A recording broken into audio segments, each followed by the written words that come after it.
അങ്ങനെ കുറേ നാളത്തെ കാത്തിരിപ്പിന് ശേഷം ഒരു സൺഡേ ഒത്ത് കിട്ടി. പക്ഷേ കുറേ നാളിന് ശേഷം ഒരു ഫ്രീ ഡേ കിട്ടിയതുകൊണ്ട് എന്ത് ചെയ്യണമെന്ന് ഐഡിയ ഇല്ല. അങ്ങനെ പകൽ മൊത്തം മഴ കണ്ട് കിടന്ന് ഉറങ്ങി മടുത്ത്. അപ്പോഴാണ് ഞാൻ ആലോചിച്ചത് പ്രീതി മോളെ വിളിച്ച് നേരെ കല്ലൂർ സ്റ്റേഡിയത്തിലോട്ട് വരാം.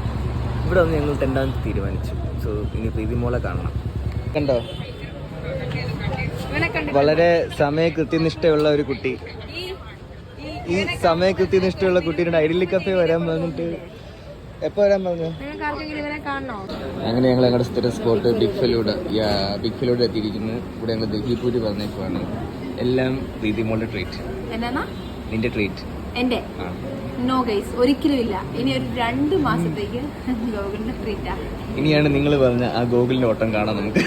ഞങ്ങളുടെ ഫേവറേറ്റ് ദഹിപൂരി.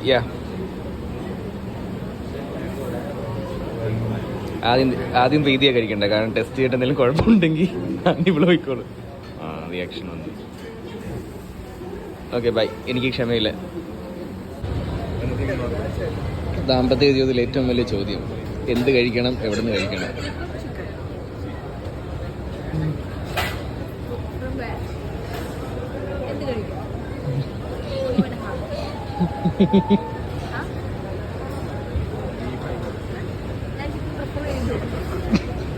ഞങ്ങൾ അവസാനം കല്ലൂർ സ്റ്റേഡിയത്തിലെ ബീച്ച് ബോക്സിലെത്തി.